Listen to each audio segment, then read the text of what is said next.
Board को लेकर international साजिश का दावा किया जा रहा है, तो वहीं दिल्ली में एक बार फिर वक्फ बोर्ड ने एक पार्क को लेकर दावा किया है। लेकिन वक्फ बोर्ड के इस मनमानी पर दिल्ली हाईकोर्ट का चाबुक चल गया। लेकिन हाईकोर्ट के आदेश के बाद अब स्थानीय लोग इस पार्क को लेकर धमकी दे रहे हैं। अब सवाल यह है कि आखिर वक्फ बोर्ड ऐसे दावों के जरिए लोगों की भावनाओं को क्यों भड़का रहा है। दिखाते हैं एक रिपोर्ट।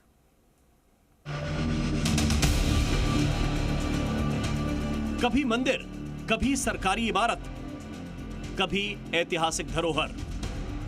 आस्था के केंद्र से लेकर पब्लिक प्लेस तक दिल्ली वक्फ बोर्ड के दावों की लंबी फेहरिस्त है। इस बार दिल्ली वक्फ बोर्ड की कब्जा नीति कई महीनों से सवालों के घेरे में है। इस बार निशाने पर दिल्ली के सदर बाजार का डीडीए पार्क था, लेकिन दिल्ली हाईकोर्ट ने वक्फ के दावे को खारिज कर दिया। दरअसल दिल्ली वक्फ बोर्ड ने ईदगाह पार्क में झांसी की रानी की मूर्ति को लेकर आपत्ति जताई थी। अब दिल्ली हाईकोर्ट ने इस आपत्ति को खारिज कर दिया है। भारी सुरक्षा के बीच पार्क में फिर से रानी लक्ष्मीबाई की मूर्ति लगाने का काम शुरू किया गया। बुलडोजर की मदद से मूर्ति का बेस बनाया गया। ना खाता ना वही, जो वक्फ कहे वही सही।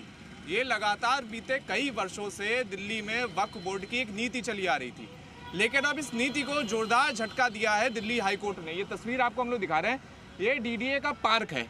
अब यहाँ पर रानी लक्ष्मीबाई की मूर्ति लगनी थी, लेकिन दिल्ली वक्फ बोर्ड का ये दावा है कि भैया ये तो उनका पार्क है, ये उनका कब्रिस्तान है। लेकिन अब उसके बाद दिल्ली हाईकोर्ट से ना सिर्फ वक्फ बोर्ड को झटका मिला, बल्कि उसके दावों को भी खारिज कर दिया गया। जिसके बाद आज आप देख सकते हैं तस्वीर यहाँ पे कि किस तरह से जो एनसीडी की टीम है, जो डीडीए की टीम है, वो मौके पर मौजूद है और पूरी साफ सफाई कर रही है इस पूरे इलाके की। और यहाँ पर बुलडोजर के सहारे एक पूरा बेस बना रही है जहाँ पर रानी लक्ष्मीबाई की प्रतिमा लगाई जा सके। शाही ईदगाह मैनेजिंग कमेटी ने ईदगाह पार्क को वक्फ की संपत्ति बताते हुए दिल्ली हाईकोर्ट का रुख किया था, जिसमें 1970 के गजट नोटिफिकेशन का जिक्र था, जिसके मुताबिक ईदगाह पार्क मुगल काल में बनाया गया और इसका इस्तेमाल नमाज पढ़ने के लिए होता था। और यही तर्क देते हुए रानी लक्ष्मीबाई की प्रतिमा पर ऐतराज जाहिर किया गया। सिंगल जज की बेंच ने इस अर्जी को खारिज कर दिया था, जिसके बाद फैसले को हाईकोर्ट में चुनौती दी गई। अब दिल्ली हाईकोर्ट ने इस अर्जी पर सख्त टिप्पणी की है। हालांकि जब जी न्यूज की टीम ने स्थानीय लोगों से बात की तो लोगों ने डीडीए पर मुसलमानों को टारगेट करने का आरोप लगाया। वक्फ का दावा खारिज होने के बाद लोगों में आक्रोश है। मुसलमान चेतावनी दे रहे हैं, फिर से मूर्ति तोड़कर नमाज अदा करने की बात कह रहे हैं। मतलब आपके मन के अनुसार ये जो सड़क है जिसके ऊपर हम लोग खड़े हैं, गाड़ी ईदगाह की जगह है, ये भी वक्फ की जगह, ये भी वक्फ की जगह है, ईदगाह की जगह है, सारी वक्फ की जगह है। अब ये लोग कह रहे हैं पेपर लाओ। एक बात सुनो, जो वक्फ करते हैं वो अल्लाह की राह में जो है सवाब की हैसियत से अपनी अपनी प्रॉपर्टियां लोग दे देते हैं। ये मूर्ति उखड़वाएं और इसको जो है ईदगाह की बाउंड्री करके ये दिखा दे कि देखो हमारी जगह थी, हमारी इबादत गाह थी, हमने वापिस ले ली। अब सवाल है कि आखिर जमीन के नाम पर मुसलमानों को क्यों भड़काया जा रहा है। वक्फ बोर्ड आखिर इस तरह के दावे कर लोगों की भावनाओं से क्यों खेल रहा है। मुसलमान की जमीन को टारगेट किया जा रहा है।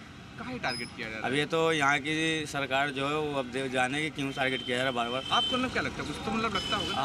हम लोग बोलेंगे तो हम लोग को जान दिया जाएगा, हम लोग भी मुसलमान ही है, इसलिए हम लोग बोलना नहीं चाहते इस सब चीज़ में कि यहाँ पे ज़मीन जो है खैर है तो तुम्हारी अपनी, ये मस्जिद की ज़मीन है सारी, ये मेरा ख्याल 80 से 90 बीघा ज़मीन है। अच्छा। ये टोटल ये है। अब यहाँ पे जो है कोने पे वो लगाना चाह रहे हैं कि यहाँ पे इसके ऊपर जो है मूर्ति सब वो कर रहे हैं झांसी की रानी की।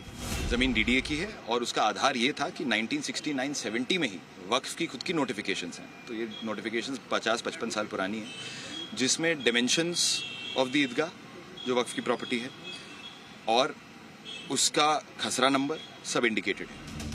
वहीं सुनवाई के दौरान दिल्ली हाईकोर्ट ने वक्फ बोर्ड पर टिप्पणी करते हुए कहा, सिंगल जज के खिलाफ जिस तरह की भाषा इस्तेमाल की गई है वो बेहद आपत्तिजनक है। आप इस मसले पर सांप्रदायिक राजनीति कर रहे हैं। कोर्ट इस तरह की बहस की जगह नहीं है। रानी लक्ष्मीबाई पूरे देश की हीरो हैं, वो सभी धर्मों की आदर्श हैं। जरूरी है कि इतिहास को धर्म के आधार पर ना बांटा जाए। कमेटी कोर्ट में जल्द माफीनामा सौंपे। कोर्ट के आदेश के बाद साफ है कि दिल्ली वक्फ बोर्ड पर लगने वाले आरोपों से इनकार नहीं किया जा सकता। ऐसे में सवाल है कि क्या दिल्ली वक्फ बोर्ड नियमों में ढील की वजह से अपनी मनमानी कर रहा है। दिल्ली से शिवांग मिश्रा, जी मीडिया।